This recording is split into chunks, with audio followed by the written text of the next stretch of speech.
जय हिंद साथियों, कैसे हो सभी।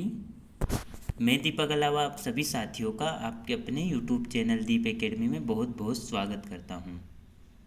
तो साथियों, आज से हम हिंदी की नई सीरीज़ लेकर आ रहे हैं। और अगर आप ऐसी परीक्षाओं की तैयारी कर रहे हैं जिसमें हिंदी व्याकरण पूछा जाता है, तो आपके लिए यह सीरीज़ काफ़ी ज़्यादा महत्वपूर्ण होने वाली है। तो अगर आप हिंदी पढ़ना चाहते हैं तो इस सीरीज़ में बने रहिए, क्योंकि इस सीरीज़ में हम पूरी हिंदी व्याकरण कवर करवाने वाले हैं। तो साथियों, इस सीरीज़ का शुभारंभ करते हैं हम आज की पहली क्लास के साथ, जिसमें हम पढ़ने वाले हैं भाषा की उत्पत्ति तथा हिंदी भाषा की उत्पत्ति। तो आइए साथियों, शुरू करते हैं हम आज की क्लास। साथियों, सबसे पहले बात करते हैं हम भाषा की उत्पत्ति की।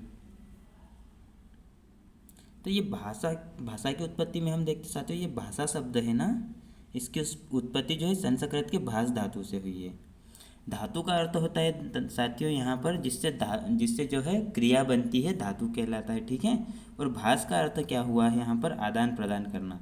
क्या आदान प्रदान करना साथियों? हमारे मन के विचार, हमारे मन के भाव को आदान प्रदान करना ही भाष का अर्थ हुआ है। ठीक है।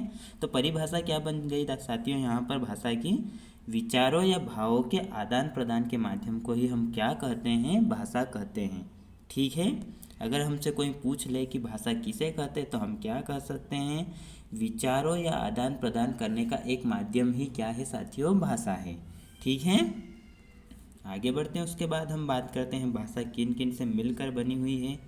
तो भाषा जो है बोली तथा विभाषा से मिलकर बनी हुई होती है। साथियों, बोली और विभाषा क्या होती है? बोली होती है सीमित क्षेत्र में बोले जाने वाली भाषा, ठीक है, जिसमें साहित्य उपस्थित नहीं होता है। और विभाषा क्या होती है? यह भी सीमित क्षेत्र में बोले जाने वाली भाषा होती है, किंतु इसमें साहित्य उपस्थित होता है। तो हमसे पूछ लिया जाए बोली क्या होती है, तो क्या बताएंगे हम? सीमित क्षेत्र में बोले जाने वाली भाषा को बोली कहते हैं, इसमें साहित्य उपस्थित नहीं होता है। ठीक है। और हम बात करें विभाषा की, विभाषा को हम क्या कहेंगे? सीमित क्षेत्र, यह भी क्या है? सीमित क्षेत्र में बोले जाने वाली भाषा है, किंतु इसमें साहित्य उपस्थित होता है।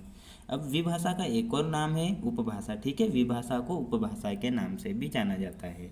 और यहाँ पर साहित्य की बात करते हैं हम, तो साहित्य क्या होता है? रचनाओं का लिखित रूप। इतनी बात क्लियर हुई साथियों। तो भाषा किससे मिलकर बनी है?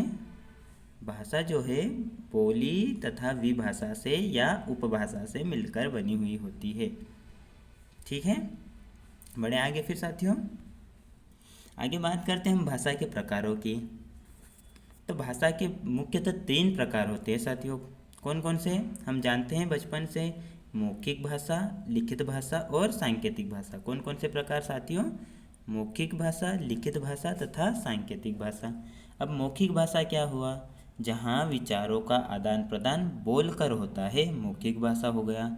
ठीक है। जहाँ विचारों का आदान प्रदान लिख कर होता है, वहाँ पर लिखित भाषा हो गई। ठीक है साथियों। और सांकेतिक भाषा की बात करें हम, तो जहाँ विचारों का आदान प्रदान इशारों के माध्यम से होता है, सांकेतिक भाषा कहलाती है। ठीक है। इशारों के माध्यम से या संकेत के माध्यम से जहाँ पर विचारों का आदान प्रदान करते हैं हम, सांकेतिक भाषा हो जाएगी। तो क्या हुआ साथियों? मौखिक भाषा किसे कहेंगे? जहाँ विचारों का आदान प्रदान मौखिक रूप से होता है या बोलकर होता है। ठीक है। तथा लिखित भाषा किसे कहेंगे? जहाँ विचारों का आदान प्रदान लिख कर होता है, लिखित भाषा। ठीक है। सांकेतिक भाषा की बात करें तो हम जहाँ विचारों का आदान प्रदान या तो संकेत के माध्यम से, इशारों के माध्यम से, ठीक है, होता हो, वहाँ पर सांकेतिक भाषा हो गई। इतनी बात क्लियर हुई साथियों।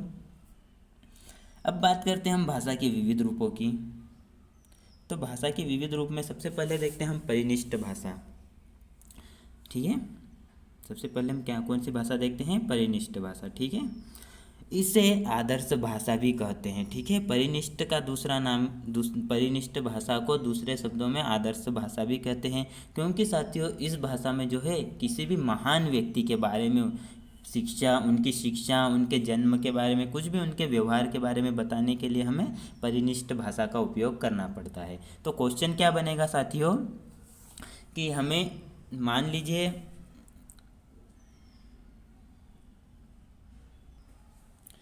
कि महात्मा गांधी के व्यवहारों को बताने के लिए कौन सी भाषा का उपयोग करेंगे। और ऑप्शन में जो है 4 ऑप्शंस कोई से भी दे सकते हैं। तो हमें क्या याद रखना है? किसी भी महान व्यक्ति की, उनकी शिक्षा के बारे में, उनकी कोई भी सभ्य व्यक्ति, उनकी शिक्षा के बारे में, उनकी दीक्षा के बारे में, उनकी साहित्य रचनाओं के बारे में, व्यवहार के बारे में जब भी बात होगी तो कौन सी भाषा का उपयोग करेंगे हम? परिनिष्ठ भाषा का। ठीक है। उसके बाद बात करते हैं हम रचनात्मक भाषा की। जिस भाषा में साहित्य की रचना प्रचुर मात्रा में होने लगती है रचनात्मक भाषा कहलाती है। ठीक है साथियों। बात करें उसके बाद आगे बढ़ते हैं हम मातृभाषा की। तो हमारे आसपास समाज से तथा घर से सीखी गई भाषा मातृभाषा कहलाती है। ठीक है। और हमारे आसपास सबसे, हम बचपन से हमारे आसपास सबसे ज़्यादा कौन रहती है? हमारी माता रहती है, हमारी मम्मी रहती है। इसीलिए क्या कहते हैं हम मातृभाषा को? माँ की भाषा भी कहते हैं। ठीक है साथियों। आगे बढ़ते हैं हम। उसके बाद बात करते हैं हम राष्ट्रभाषा की। तो संपूर्ण राष्ट्र में बोले जाने वाली भाषा ही राष्ट्रभाषा कहलाती है। ठीक है। भारत की कोई राष्ट्रभाषा नहीं है साथियों, क्योंकि भारत जो है बहुभाषीय देश है। यहाँ पर हर प्रकार की भाषा बोली जाती है और एक भाषा को हम विशेष स्थान नहीं दे सकते, इसलिए जो है राष्ट्रीय भाषा नहीं बनाई गई है। राजभाषा भारत की है और राजभाषा हिंदी है ना, राष्ट्रभाषा हिंदी नहीं है। राज्य भाषा क्या होती है साथियों? जिस भाषा में संबंधित राज्य या राष्ट्र का कार्य, सरकारी कार्य होता है, अर्थात सरकारी कामकाज की भाषा कौन सी भाषा कहलाती है? राजभाषा कहलाएगी। ठीक है। प्रादेशिक भाषा की बात करते हैं हम। तो किसी प्रदेश विशेष में बोली जाने वाली भाषा प्रादेशिक भाषा होती है। क्या साथियों? किसी प्रदेश विशेष में, अर्थात हर राज्य में बोले जाने वाली भाषा कह सकते हैं हम। और हर राज्य के, हर प्रदेश की अपनी भाषा है हमारे भारत में। ठीक है। आगे बढ़ते साथियों, उसके बाद बात करते हैं हम हिंदी की उत्पत्ति की। एक बार रिवाइज कर लेते हैं हम। सबसे पहले देखा साथियों हमने भाषा शब्द की उत्पत्ति किससे हुई है। सीधा क्वेश्चन बनेगा भाषा शब्द की उत्पत्ति किससे हुई है? तो किससे हुई है? संस्कृत के भाष धातु से। परिभाषा की बात करते हैं हम भाषा की। तो भाषा की परिभाषा क्या हो गई साथियों? विचारों, हमारे विचार, हमारे मन के अंदर उत्पन्न होने वाले विचार भाव के आदान प्रदान के माध्यम को ही भाषा कहते हैं। ठीक है। ये एक साधन है साथियों, विचारों का आदान प्रदान करने का एक साधन है भाषा।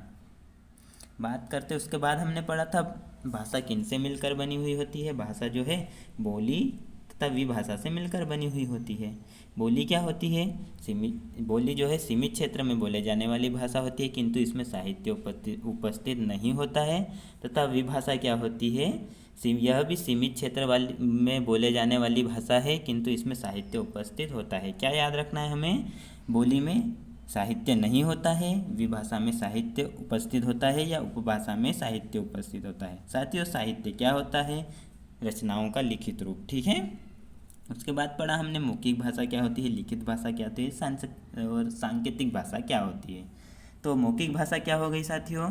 जहाँ विचारों का आदान प्रदान बोलकर होता है मौखिक भाषा। जहाँ पर विचारों का आदान प्रदान लिख कर होगा तो वो लिखित भाषा हो जाएगी। तथा इशारों या संकेतों के माध्यम से आदान प्रदान होगा भावों का, वहाँ पर सांकेतिक भाषा हो जाएगी। उसके बाद बात करते हैं हम परिनिष्ठ भाषा। ये जो है आदर्श भाषा, इसे आदर्श भाषा भी कहते हैं। ये महान व्यक्ति, सभ्य व्यक्ति के बारे में कुछ भी बताने के लिए इसका उपयोग होता है। ठीक है साथियों। रचनात्मक भाषा किसे कहते हैं? जिसमें रचनाओं का प्रचुर मात्रा होती है। ठीक है। और मातृभाषा किसे कहते हैं? हमारे आसपास से सीखी गई भाषा ही मातृभाषा होती है। राष्ट्रभाषा क्या हो गई साथियों? संपूर्ण राष्ट्र में बोले जाने वाली भाषा। तो राजभाषा क्या हो गई? सरकारी कामकाज की भाषा राजभाषा हो गई। प्रादेशिक भाषा प्रदेश विशेष में बोले जाने वाली भाषा। ठीक है साथियों। उम्मीद है इतनी बात आपको समझ में आई होगी। उसके बाद बात करते हैं हम साथियों हिंदी भाषा की उत्पत्ति की।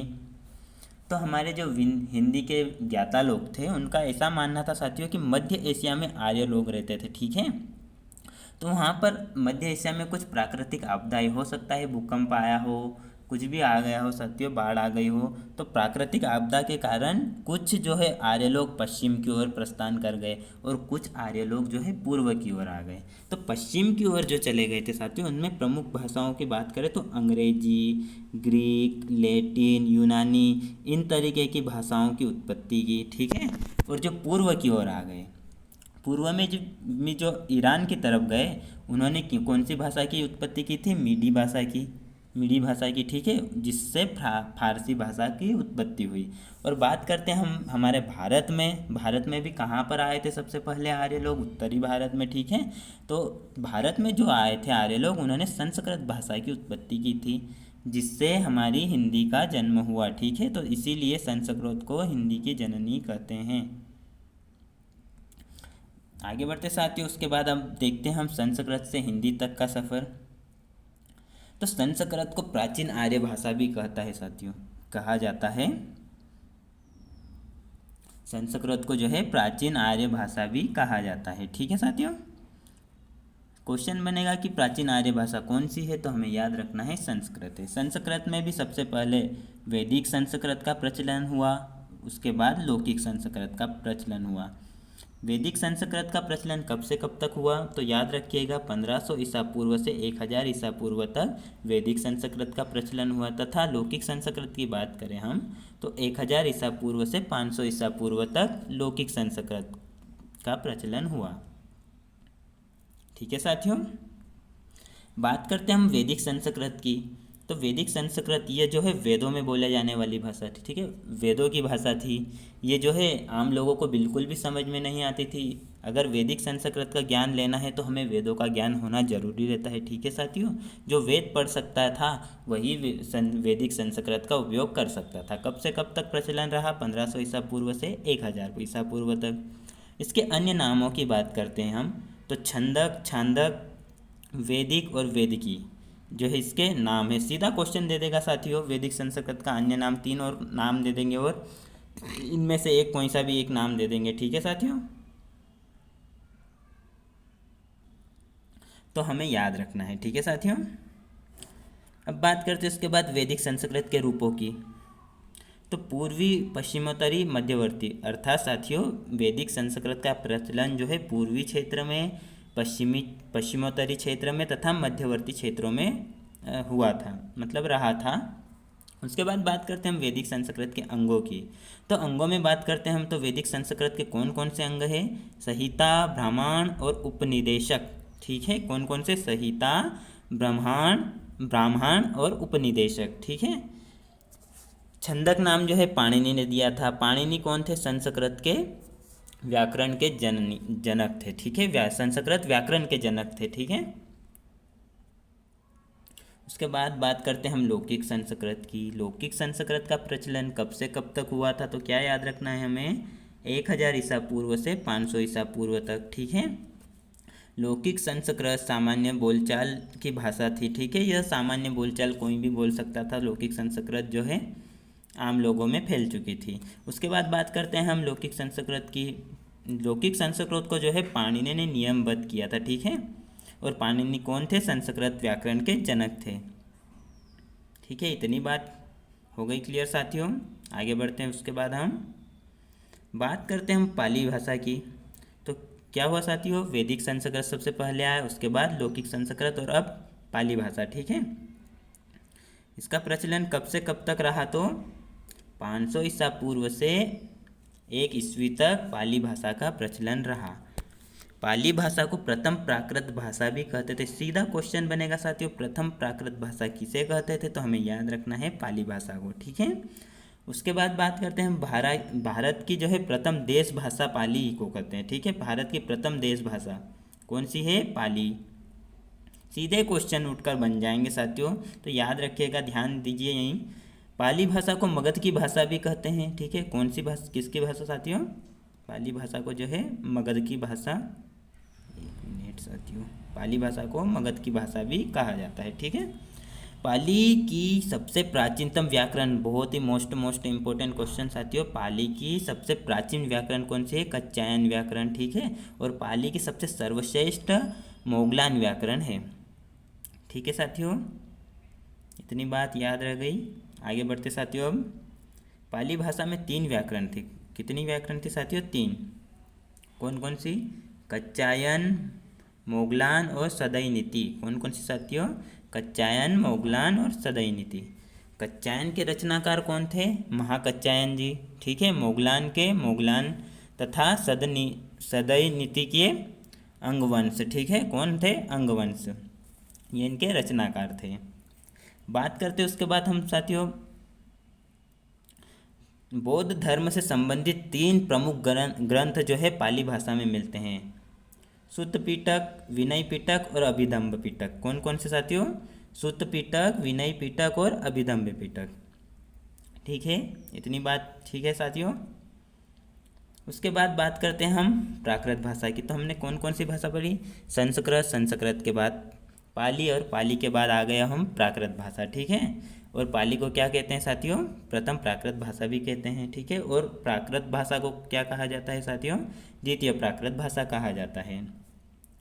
प्राकृत भाषा को द्वितीय प्राकृत भाषा भी कहते हैं। प्राकृत भाषा प्रकृति से आने वाली भाषा मानी गई है। क्या है साथियों? प्राकृत भाषा जो है प्रकृति से आने वाली भाषा मानी गई है। क्वेश्चन बनता है यहाँ पर साथियों, प्रकृति से आने वाली भाषा कौन सी है? तो क्या बताएंगे हम? प्राकृत भाषा या द्वितीय प्राकृत भाषा। ठीक है, बात करते हैं हम प्राकृत भाषा।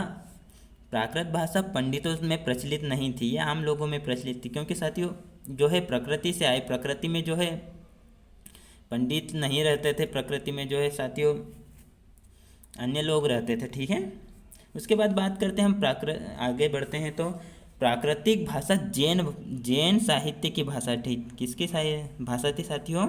जैन साहित्य की भाषा थी प्राकृत भाषा। ठीक है, उसके बाद आगे बढ़ते हैं। प्राकृत भाषा का सबसे पुराना व्याकरण जो है वररुचि जो है सबसे पुराना व्याकरण है। ठीक है, उसके बाद बात करते हैं प्राकृत भाषा की अंतिम व्याकरण रचयिता की। तो हेमचंद जो थे अंतिम प्राकृत भाषा के अंतिम व्याकरण रचयिता थे। ठीक है साथियों, उसके बाद बात करते हैं हम प्राकृत भाषा के भेदों की। तो प्रमुख भेद थे शोरसेनी प्राकृत, पेशाची प्राकृत, महाराष्ट्र प्राकृत, अर्धमागधी प्राकृत तथा मागधी प्राकृत। ठीक है, और अन्य भेदों में बात करते हैं हम तो केकई प्राकृत, टक प्राकृत, खस प्राकृत और ब्राचट प्राकृत। ठीक है साथियों। ठीक है साथियों, आगे बढ़ते हैं साथियों। उसके बाद हम बात करते हैं अपभ्रंश की। तो अपभ्रंश भाषा का प्रचलन कब से कब तक हुआ? 500 ईस्वी से 1000 ईस्वी। ठीक है, सबसे पहले बात करते हैं हम वैदिक संस्कृत का प्रचलन कब से कब तक हुआ। तो क्या याद रखेंगे साथियों? 500 ईसा पूर्व से 1000 ईसा पूर्व तक। फिर लौकिक संस्कृत की बात करें तो 1000 ईसा पूर्व से 500 ईसा पूर्व तक। फिर बात करते हैं हम पाली की, तो 500 ईसा पूर्व से 1 ईस्वी तक, यहाँ से ईस्वी आ गया। ठीक है साथियों, उसके बाद बात करते हैं प्राकृत की, तो 1 ईस्वी से 500 ईस्वी तक। ठीक है साथियों, फिर बात करते हैं हम अपभ्रंश भाषा की, तो 500 ईस्वी से 1000 ईस्वी तक। ठीक है, अपभ्रंश की बात करते हैं इसे तृतीय प्राकृत काल भी कहा जाता है। ठीक है, क्या कहा जाता है साथियों? इसे तृतीय प्राकृत काल। प्रथम प्राकृत काल किसे कहते हैं? पाली को। द्वितीय प्राकृत काल किसे कहते हैं हम? साथियों, याद रखिएगा साथियों, प्रथम प्राकृत काल किसे कहते हैं हम? पाली को। द्वितीय प्राकृत काल किसे कहते हैं हम? प्राकृत काल को। और तृतीय प्राकृत काल किसे कहते हैं? अपभ्रंश को। ठीक है, अपभ्रंश भाषा का शाब्दिक अर्थ होता है बिगड़ा हुआ। क्या होता है साथियों इसका शाब्दिक अर्थ? बिगड़ा हुआ। अपभ्रंश शब्द का सर्वप्रथम प्रमाणित प्रयोग पतंजलि के महाभाष्य से मिलता है। कहाँ से मिलता है साथियों? पतंजलि के महाभाष्य से। ठीक है, अपभ्रंश भाषा को संधिकालीन भाषा भी कहते हैं। क्या कहते हैं साथियों? अपभ्रंश भाषा को संधिकालीन भाषा भी कहते हैं, क्योंकि ये जो है प्राचीन हिंदी को आधुनिक हिंदी से जोड़ने का काम करती है, इसीलिए अपभ्रंश भाषा को संधिकालीन भाषा कहते हैं। बात करते हैं हम अपभ्रंश के भेदों की। तो साथियों, अपभ्रंश के भेदों में हम बात करते हैं शोरसेनी अपभ्रंश भाषा, मागधी अपभ्रंश भाषा, अर्धमागधी अपभ्रंश भाषा, ब्राचड़ अपभ्रंश भाषा, खस अपभ्रंश भाषा तथा महाराष्ट्रीय अपभ्रंश भाषा। और अन्य भेदों की बात करते हैं हम तो टक अपभ्रंश भाषा और केकई अपभ्रंश भाषा। साथियों, सभी हम डिटेल में जानेंगे। शोरसेनी अपभ्रंश भाषा क्या है, मगधी अपभ्रंश भाषा क्या है। वीडियो में बने रहिए, बिल्कुल आगे हम जानेंगे इनको। उसके बाद आ गई साथियों आधुनिक आर्य भाषा। ठीक है, आधुनिक आर्य भाषा में ऐसा नहीं था साथियों कि जो है सबसे पहले जो कौन सी आई थी, संस्कृत। संस्कृत के बाद पाली, पाली से प्राकृत और प्राकृत से अपभ्रंश, अपभ्रंश से डायरेक्ट हिंदी आ गई। हिंदी के साथ अन्य भाषा की भी उत्पत्ति हुई थी। तो वही जानते साथियों कौन कौन सी भाषा की उत्पत्ति हुई थी।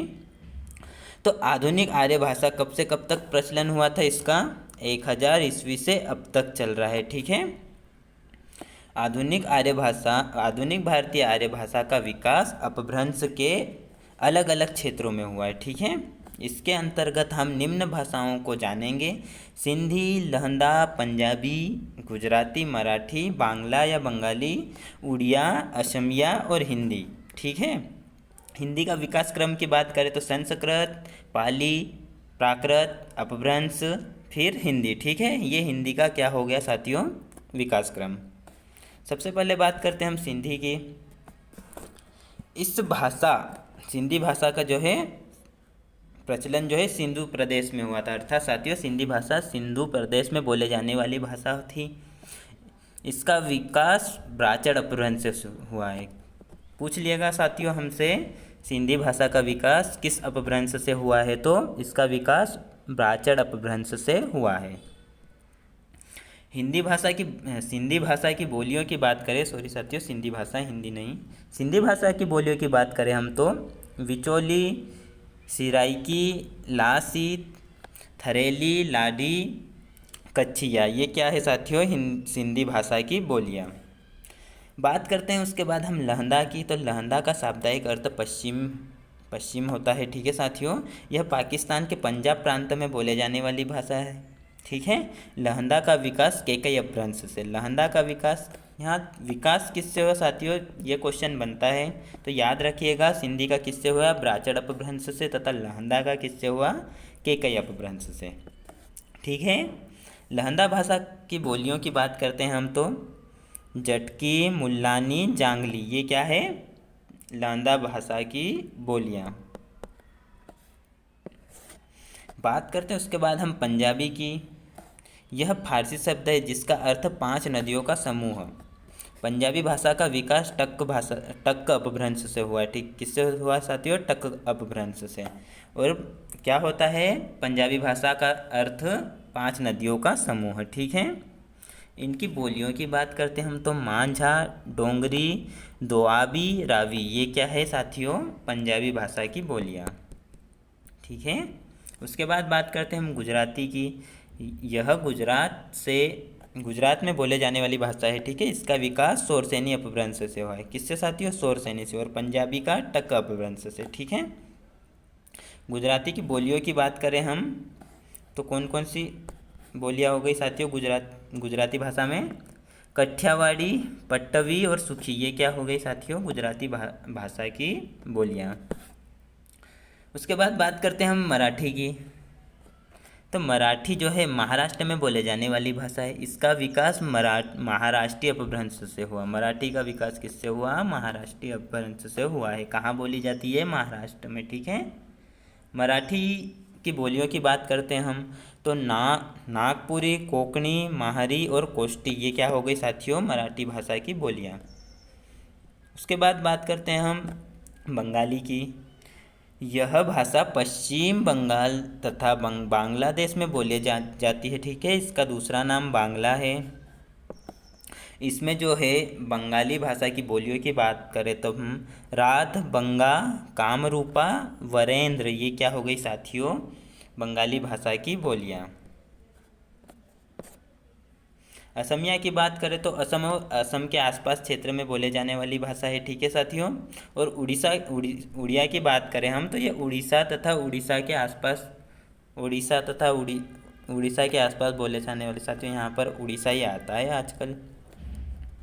ठीक है, उड़ीसा की जगह उड़ीसा कर लेना। तो उड़ीसा तथा उड़ीसा के आसपास क्षेत्र में बोले जाने वाली भाषा उड़िया है। ठीक है साथियों, उसके बाद बात करते हैं हम साथियों इनकी बोलियों की बात करते हैं साथियों। तो बोलियों में साथियों थोड़ा कन्फ्यूज़न है, तो मैं आपको सही डाटा बताता हूँ, गलत नहीं बताऊँगा साथियों, इसीलिए मैंने इसमें छोड़ दिया है। आगे आने वाले वीडियो में आपको बता दूँगा। ठीक है, बात करते हैं उसके बाद हमारी हिंदी की। हिंदी में, संस्कृत में हिंदी का अर्थ सिंधु होता है। ठीक है, सिंधु में बोले जाने वाली भाषा सिंधी था। साथियों। संस्कृत में हिंदी का अर्थ सिंधु में बोले जाने वाली सिंधी था, किंतु फारसी लोग सिंधी को हिंदी पढ़ते थे। ठीक है, इसी कारण जो है हिंदी का नाम, सिंधी का नाम क्या पड़ गया साथियों, हिंदी पड़ गया। हिंदी में कुल बोलियों की बात करें तो हिंदी में 18 बोलियों हैं साथियों, और हमें यहाँ से आराम से पढ़ना है, एक एक बोलियों को पढ़ेंगे साथियों हम इसके बाद, है ना। तो साथियों आज की क्लास हम यहीं समाप्त करते हैं। अगर आपको वीडियो अच्छा लगा साथियों तो वीडियो को लाइक कर देना, और थोड़ी कुछ गलती भी हो गई होगी साथियों बोलने में, काफ़ी समय के बाद मैं भी वीडियो बना रहा हूँ तो बोलने में थोड़ी हिचकिचाहट हो रही है, लेकिन हो जाएगा साथियों, इम्प्रूव करने की मैं कोशिश करूँगा। तो आप इस वीडियो में मैनेज कर लीजिएगा। और अगर आपको PDF संबंधित जानकारी चाहिए तो 9179529680 पे साथियों व्हाट्सएप पर मैसेज कर देना।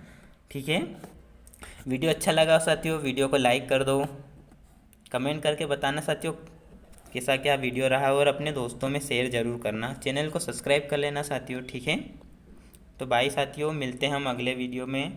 जय हिंद साथियों।